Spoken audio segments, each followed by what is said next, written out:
Hello, hello, hello. Welcome to day 3 of the Engage conference and day 3 of the Engage live stream. I'm Jamie Gallagher and I'm hosting these streams so that you can catch up with all the goings on with the Engage conference. So thank you for joining us tonight. The Engage conference today focused on place. And so we're going to be dealing a little bit about the place of engagement and communities and where they are and geographical solidarity or lack of. And we're going to be speaking to two of our conference reporters who have been out about exploring sessions and are going to give us some little summaries of what they have experienced today.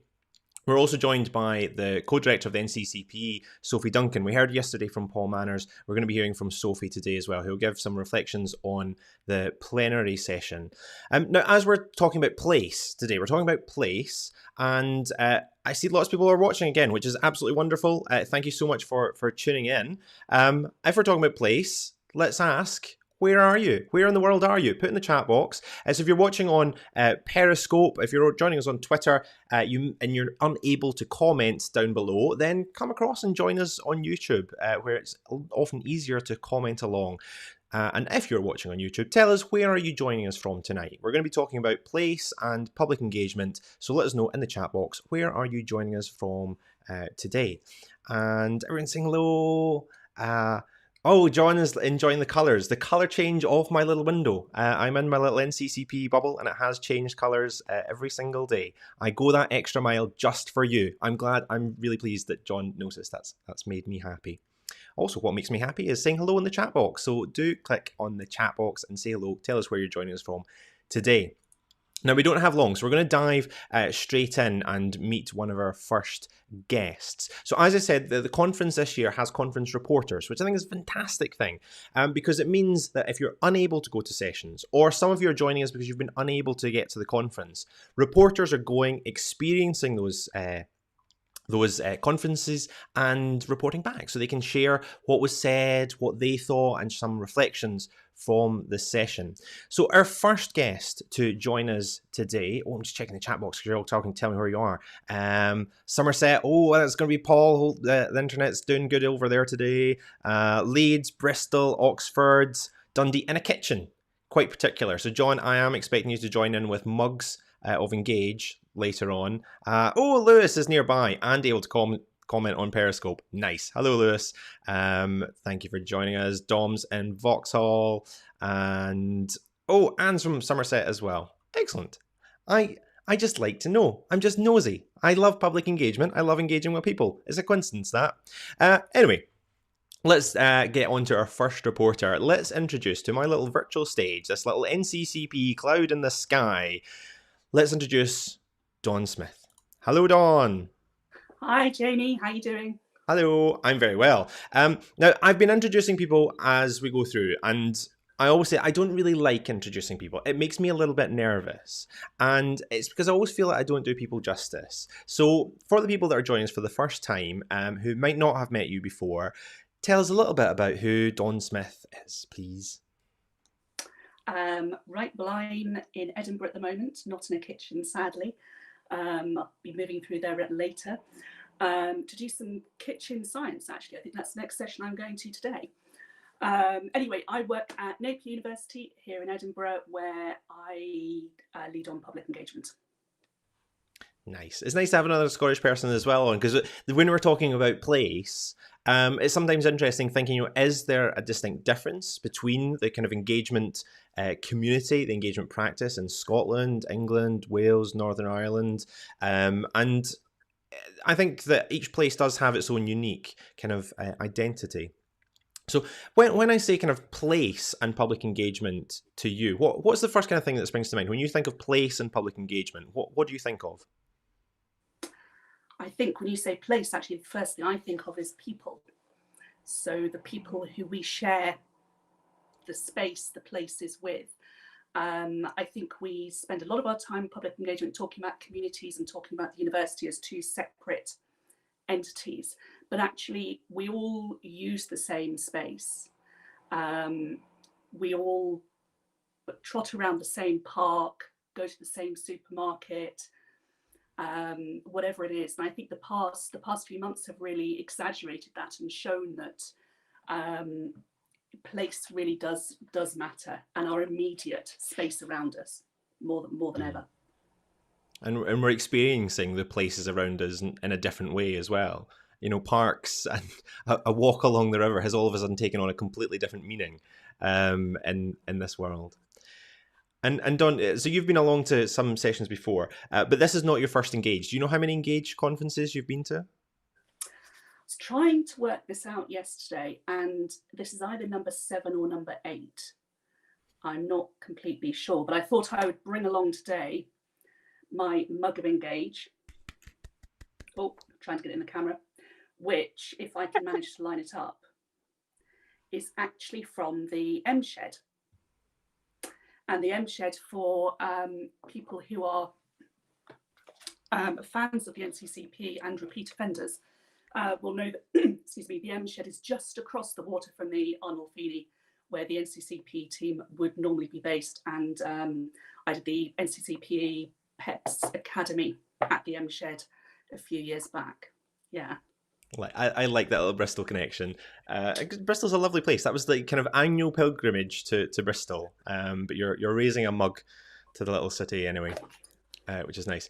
And so tell me, Don, what before we delve into what you experienced in the sessions today, can you just give a highlight of the sessions that you went along to today? Sure. So I went to the Story Store, the storytelling session first of all. And we had 4 great speakers there talking about different projects they've done. To me, there was a really clear theme of play and gamification, and how we can use play as a way of engaging with people differently. I thought there were some really interesting points there around using play as a form of disruption. And also, I think this idea of stealth play. I know when I've run sort of gamification training and things in the past with the researchers, I've always said it can be really difficult for adults to take play seriously. And that's a shame, because we know that when people are allowed to play, they explore ideas themselves, their surroundings, in a totally different way. So that to me was quite interesting, the idea of sort of gamification, play, things like that. After lunch, I went to the plenary session, which I expect a lot of people went to. And that was extraordinary, I think. To me, that verbalized and articulated a lot of the slightly jumbled up thoughts that go through my mind on a very regular basis. We heard from Vadia Alexon and Richard Jones, who talked about the importance of considering place in our engaged practice. They talked about the importance of universities acting as authentic anchors in the local communities. And that's, to me, that's what engagement is all about. So that was really welcoming to hear that. I now need to work out how I can package that up into a short, precise email. It takes time to digest it, doesn't it? You hear these ideas. I think when you're saying anchors, one of the things I always remember, I heard on the radio an interview, and they were talking about libraries, and they described libraries as the lifeboats of communities. And I loved that concept. I love the idea that in a time of crisis and a time of need, a library can be that. And I thought, so true of universities as well. Where they're positioned in a community, they can be a refuge, a support, their space, their staff, their ability needs to be accessed by the communities, and we could be the lifeboats. Absolutely, and I think libraries do what they do so very, very well. Their function has changed so much in recent years, but the way in which they're able to pull communities together is extraordinary. And so was there, as you've experienced today, although it takes time to digest them, was there a couple of ideas that you kind of came across today that you thought, yes, that's one of those things I'm going to take back and I'm going to think about that a little bit more? We had play as being serious, but is there any ideas that are going back to Edinburgh for you? Yeah, there was that. And I've just come out of a session now on uncertain conversations in uncertain times, which was run by Manchester. and very much talking about the work that's been done around the communication of it during COVID. For that, there's some really concrete ideas I want to take away with me. In all seriousness, Jenny Evans was there from the British Society of Immunology, and they have produced some really fantastic literature. Having just had a very quick look at it, when you just discovered it, some great literature on what vaccines are, how they work. And I'm tempted to just print the whole lot off and stick it in every Christmas card I send in the next couple of weeks. Because that to me is something that we can all do, is to share the importance of that messaging. All the engaging community now wants on your Christmas card list for that extra information. They're probably not the ones I need to target, to be fair. But yes, very welcome to a Christmas card, obviously. Brilliant. Thanks again for joining us and sharing your experience of day 3 of Engage. I mean, day 3, is it just me or does it feel like day 53? I'm loving it, but there's so much going on. It's taking so much to process. We will be seeing you again on Friday, though, Dawn, as we bring all the reporters back together for a final chat. So, Dawn, thank you very much for joining us, and I'll see you again soon. Bye-bye. Nice to see you, Jamie. Bye. So thanks, Dawn, for joining us. Now, if you joined me yesterday, there was a tech glitch. There was a glitch. I say a glitch. It was just me making a mistake. Me making a mistake. I did decide that I would explore some of the tweets of the conference, and I'm going to have a darn well second go at doing this because I was muted and you missed my beautiful, eloquent, made-up commentary as we went through some of the tweets for Engage. I'm going to have a second old stab at it, and I'm going to check this time that my mic is working. I think you can hear me. Some highlights from Twitter for Engage. This was an important little tweet from the NCCP. You would have seen in Monday's segment that we had some interviews to play. So we have gone out, we have spoken to public engagement professionals and asked them about 2020 and what that's meant for them. You can now get all of the interview films on the NCCP website. I'll be linking to those in just a second. I'm going to go through some of the tweets that you might have missed from today's action, and I'll be linking to the people that tweeted them or to the resources that they mention just after I go through the tweets. So first thing to highlight, the interviews, we played a clip of them, but if you want to explore them all, and I do thoroughly recommend them because I was the one that spoke to people and it was phenomenal. It was the most wonderful job in the world to Skype round with 10 phenomenal engagement professionals and listen to how their year has been. So please do visit the website and check out that. Other tweets with Tom Saunders, Head of Public Engagement at UKRI, again just celebrating the plenary session as we explored place. And this was getting a lot of attention on Twitter. If you look to Twitter, click on the Engage hashtag, you'll see people talking about how we embed ourselves in communities, how we have that equality of partnership and place-based engagement. So thanks, Tom, for highlighting that. I am loving Nat's Public Engagement Pikachu, the PEP, and there's a different one for every day. I'm so excited. I'm loving little Team Rocket Pikachu, and I cannot wait for Thursday and Friday to see what more outfits Pikachu has. And we all could do with a public engagement Pikachu in our life. We've already heard from Dawn about the taking play seriously and public engagement at Glasgow echoing that as well. So this was Malcolm's session looking at how we use play and its place in public engagement. And Twitter just loved this. They really, I think, check out the tweets and the comments that were shared on this play-based workshop, because I think it was one that was fantastic, and as Dawn said, she really enjoyed it. So take play seriously, and again, I'll link to Malcolm's Twitter account at the end. Also, when we were talking about place-based engagement, Lisa Whitaker is sharing a new project that sprung up from the British Science Association and Welcome. So they are looking at community-based projects, looking at people's health, mental health and well-being. So this is a new fund that is looking to work with communities around public engagement, looking at mental health and well-being. And so it's definitely worth checking out. So I'll send a link to that as well. So that's the new grant from the British Science Association and the Welcome Trust. And I cannot do the tweets without mentioning Mugs of Engage 2020. Again, I want to see all of your mugs. Helen having a fantastic example. And here, it's just a joy. It's just a nice way of connecting with everyone as well. As I said, I don't drink hot drinks. I've got a glass of Iron Brew and I'm quite happy. So sadly, I can't join in on Mugs of Engage, but I do have a glass of Iron Brew. So that's some of the tweets. Do keep the tweets coming in because it's the best way of connecting over this virtual conference. We do want to hear from you, especially mugs of Engage and Public Engagement Peak Shoes. More than welcome. Now we're going to go on to our second guest now.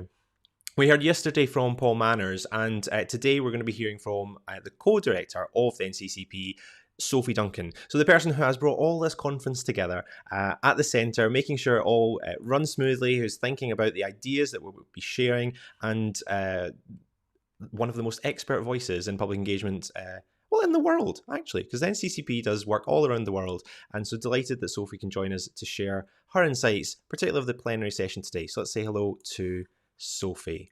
Hello, Sophie. Hi, Jamie. I'm not sure with that introduction that I want to say anything at all. It might be a disappointment. I'll start off the same way I've started off with everyone and just say to you, so who is Sophie Duncan? So I've worked in engagement all my life. I trained originally as a physicist, and then I've had the most remarkable privilege to work in some amazing engagement organisations. And then I came and joined the NCCPE when it was first started, and have been working there for the last 12 years. So that's quite a long time now. And as you know, Paul reflected yesterday, I think that being part of a team with my colleagues at the NCCPE is just a real treat. And you said, oh, I've been, like pulling the conference together. There's a huge, like effort behind the scenes of people making it work. So I hope that you, the delegates, are having a great time. And all that work is being done by my amazing colleagues.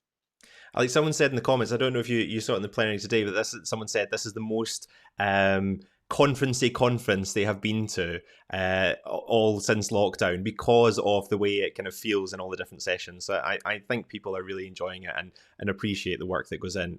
And as I said yesterday, I've seen backstage, I know the amount of work it is taking to get so many parallel sessions running seamlessly. So well done. There's also the delegates. I think the delegates that are attracted to come to this conference are really lean-in people, and they are understanding when tech fails, and they try and make it work, and they embrace the opportunities to connect and to support people who are new. We've got lots of new people at the conference this year, and I've been really touched by how people are reaching out to make connections with new people in this virtual world. And that's actually a great question for the chat box. Are you new to Engage? Have you been here before? Put in the chat box how many Engage conferences you've been to. Is this your first one or your 10th? Has there been 10 Engage conferences? Has there been 12? How many have there been, Sophie? There have been 11 if you count the open house that we ran in our first year of the NCCPE, which was our first attempt at a conference. So there we go. Put in the chat box how many. Who has been to the most Engaged conferences of the people watching? I'm really curious to see.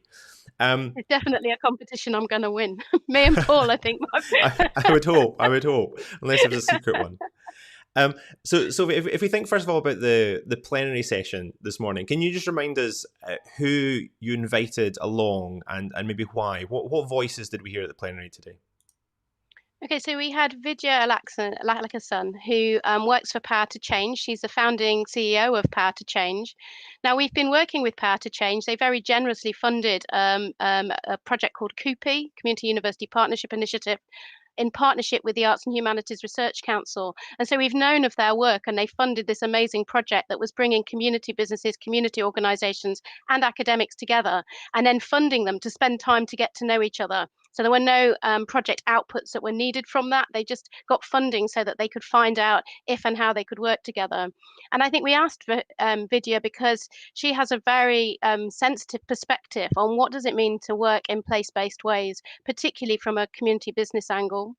And then the second speaker was Richard Jones, who has been involved with NCCP work through the culture change projects being run by first RC UK, obviously now they're UKRI, and he's a physicist, but he used to be the PVC for Research and Innovation at Sheffield University, and some of the writing and speaking that he's been doing about thinking about research and innovation through a place-based lens has been taken up by the government. So I think that he's been quite influential in getting some new ways of thinking about research and innovation investment. And I think pairing them together, we're absolutely committed to bringing in voices from outside of higher education. So often we just look at it from an HE perspective, and we thought pairing them together would bring out a really rich discussion. And I think, while they blew me away, I thought that both their presentations and the conversation that followed, I thought was really thought provoking. And I'm still kind of reeling from all the learning and from the insights that were gained from it.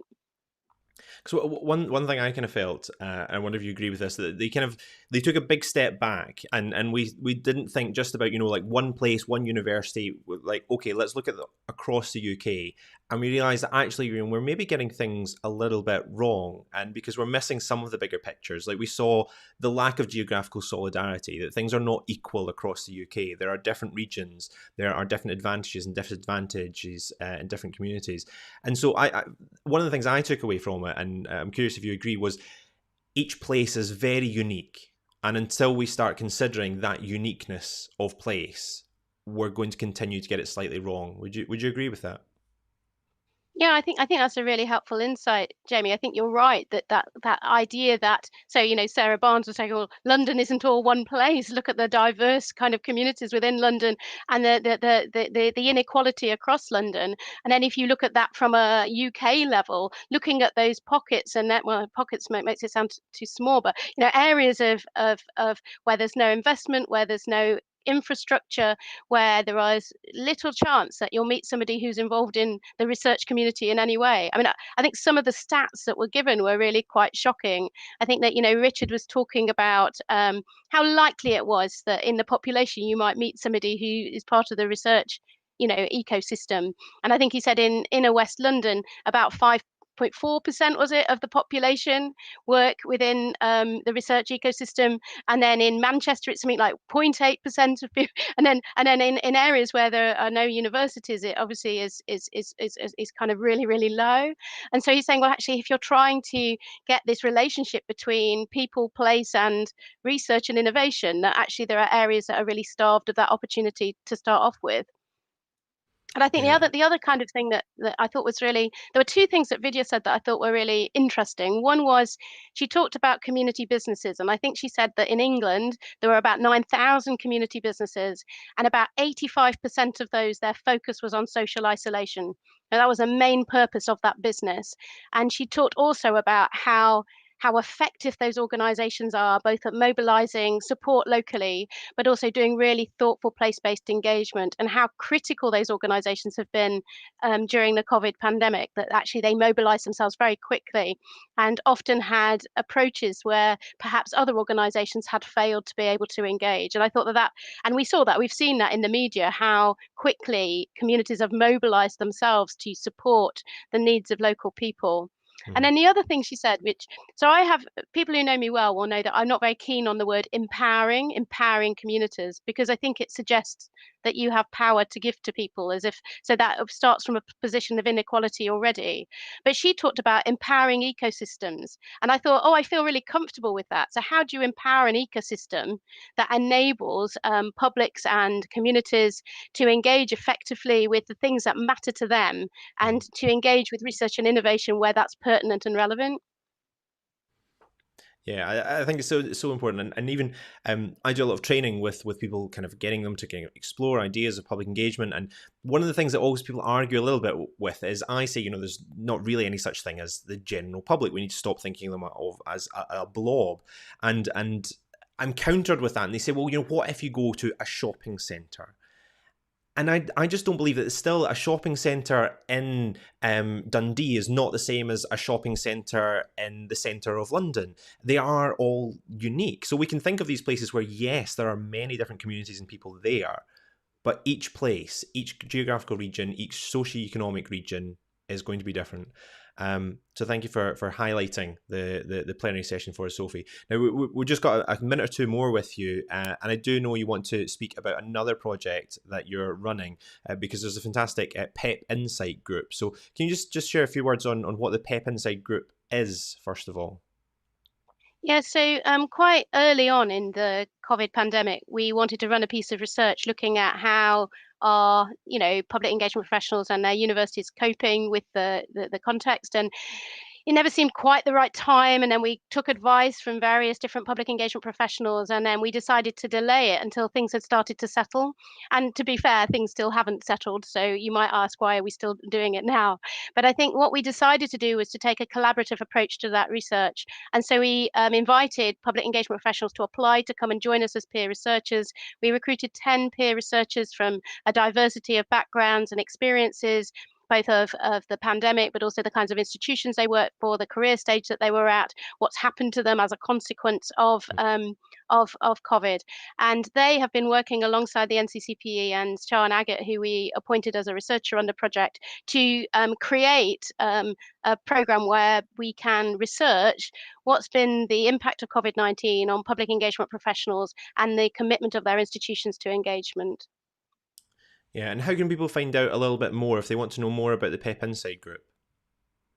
Yeah, so we've got a website, and you can participate in 3 ways. So, well, you can participate in 4 ways. One is that you can volunteer to be interviewed. So if you like the interviews that Jamie did that we've made into films, and you'd like to be interviewed about your experiences, we've got a whole load of slots next week. So get in touch by using the form on the website. We've got focus groups next year, reimagining the future. And if anyone's around at 9 o'clock on Friday, there's 2 spaces left in a focus group. So get in contact with the virtual help desk, they'll sort you out. And then there's a survey we're launching next week that we'd love you to complete. That would be brilliant. We hope it will take about 15 minutes, but as with all kind of surveys, if you choose to give us lots of qualitative data, and we hope you do, it might take a bit longer. And then the 4th thing you can do is just get the word out. We're really wanting, particularly with the survey, to capture the breadth of experiences that people are having. So if you're able to do that, that would be great. Brilliant. Sophie, thank you very much for joining us today, and hopefully we're going to see either you or Paul are going to come back and join us on Friday, hopefully. But thank you very much for sharing your insight into plenary and highlighting the PEP group. Thank you. See you soon, Sophie. Thanks, Bye-bye. Jamie. Bye. We're not done yet. We will overrun a couple of minutes. We always do. But it's so exciting, and it's not telly, so we can. So next, we're going to go on to our next speaker, and it's really nice that Sophie was just finishing off there telling us about the PEP Insight group, because we've got someone who is not only one of the NCCP Engage reporters, but is also part of that group. So the next person to join me on my little virtual stage, a very good friend of mine, let's say hello to Bentley Crudgington. Hello, Bentley. Hi, Jamie. Hello. Same question to you as I've asked the others. Who is Bentley Crudgington? I am a creative facilitator based in Manchester, and my work looks at human-animal interaction. So any place or time or configurations where humans have formed a partnership with an animal for health and well-being. And I mean, you'll know I'm a big fan of your work. If anyone tuned in on Monday, they'll know I'm a big fan of your work. I was saying that you look at engagement in a slightly different way from a lot of the kind of mainstream engagement practitioners, I would say. I hope you're not offended by that. And because of that, you come up with unique and truly engaging experiences. What I really like about your work, and tell me if you agree with this or not, is it's really designed around provoking conversation. It's not telling people, it is opening conversations. Is that a focus of your work, would you say? It's just really lovely for you to say. And yes, so I would say I view the conversation as the unit of exchange, and I'm not interested per se in educating people or swaying their view. So it was framed as, I like to make people a little more comfortable with that is uncomfortable, and a little less comfortable with what they find comfortable. What a beautiful way of putting it. So now, Bentley, you're one of the conference reporters, and you've been at the conference for the full 3 days. Can you just tell me, just first of all, which sessions you went to today? I was going to try and do a recap of everything that I've been to, and it would be an incredibly fast, like 3 minutes if you want me to do that, or I can limit it. I'm absolutely happy for you to do that. Yes, please do. Take it away. Tell us what you experienced. Okay. Also, if I completely disappear, it's because the power is flickering. It's not me being overly dramatic. So I was going to try and do a tiny summary of the stuff that I'd been to and then push them way past where they left off to a space of kind of speculative provocation and try and tether that to one of the three themes, which is inclusion, responsiveness, and trustworthiness. So strap in. So first of all, today, can I just say Michael's session was absolutely incredible. So there's all the things I love. Dramaturg, theatre of the oppressed, embody multi-sensory opinion was just incredible. But going back to the start, plenary 1, right? We were not able to use the breakout rooms, and I think this is from the powerful mind control of Catherine Brown, who hates them. So my question is, in being responsive and agile, we're using these digital platforms designed for meetings, not engagement. And the design behind these technologies is neither feminist nor anti-racist. So what are we all doing to manually override the Silicon Valley bro meeting default? Then after that, I went and I ran a session. I cheated on Engaged. I ran a session at another conference, and it was excellent. Thanks for asking. Plenary 2. So I felt some frustration building here, and mainly around the dominance of STEM as innovation and the way science was used interchangeably with research, and how arts and humanities were largely excluded. So shout out to some fellow voices of dissent if you're there, to the brilliant Jen Grove, Michael Eads, Dom Galliano, and always insightful Charlotte, and apologies if I missed anyone else who's making the same point. So all of this was in the Q&A, and it dominated quite a large bit of the chat, but these questions were not asked or answered in the session. So my question to inclusion, can we now define the chat box as a hard to reach place? And if diversity is excellence, then what is our current excellence rating? Ethics, I went to ethics session, love ethics, great. Dawn already talked about this, so I'll jump straight into my questions. Who keeps the signed consent forms, and what does that tell us about how we construct consent? And should researchers be signing consent form written by the communities? Public dialogues, not a question, loved it. More public dialogues, brilliant work, check them out. Buyer's Guide to PE. So really interesting session, especially for me, who is an extremely offline person. And so it's only recently that I've designed digital encounters. And my approach to these was to ask and find a way of making them anonymous as possible, to hide them from Google Analytics, and make privacy my main concern. And it's really hard to do. So a session about how you take people's data and use that as a mechanism was, I think, quite challenging for me. So my questions to trustworthiness: what might happen if we construct an idea of our audiences using capitalist tools and proxies of disembodied data? And imagine the conversation. So you've done your conversion, as they call it, at your launch event, and the audience says, wow, the content you put up was so fabulous. And the researcher says, oh, thank you. We harvest all your Instagram data and market it directly at you. How does that feel?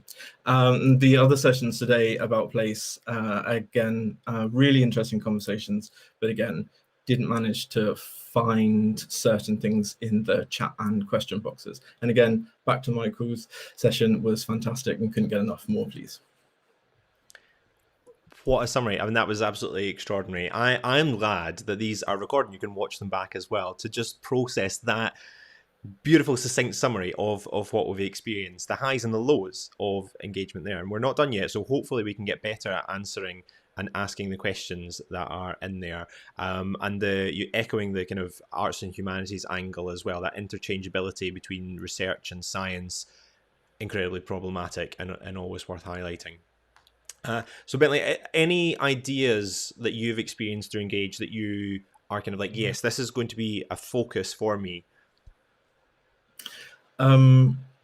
Yeah, again, I've in the session, it was just it was Cassie Dillon, I think. No, it was Kathy Freely, who maybe used the term utopian vandalism, which I just love. And I've been running, which is why you can't see it, but the room I'm in is utter chaos because I've been running a lot of mail art projects. But I haven't included any utopian vandalism, maybe, and I think that's definitely the way forward for me.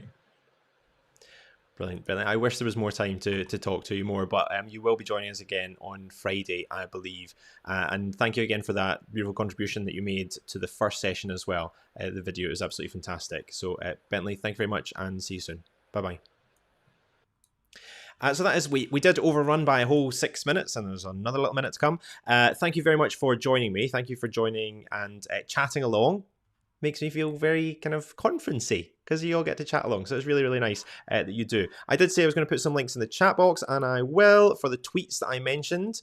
So do follow through if you want to connect with any of those people and follow through on the resources to see the interview films from the public engagement professionals that I spoke to. Now we will be back again tomorrow. Hooray! We've still got 2 more live streams to go. I am loving doing these and thank you so much for the support of these sessions as well. I do hope they are useful and interesting and fun for you to watch along. Remember, you can watch them back on the NCCP's YouTube channel, which I do encourage you to please subscribe and hit like so that we know the content is working for you and you get to know when we go live. Important point for tomorrow, the time is changing. We are going out earlier tomorrow. It is at 3 o'clock. So we're going live at 3 o'clock, not 4:30. That's because there's another live session in the afternoon, open mic session towards the end of the day. So make sure you click through the link. You can set a notification if you click through on YouTube, and you will be notified when we go live. But from me and my guests, Don Smith, Sophie Duncan, and Bentley Crudgington, thank you so much for joining us, and we'll see you again tomorrow. Bye-bye.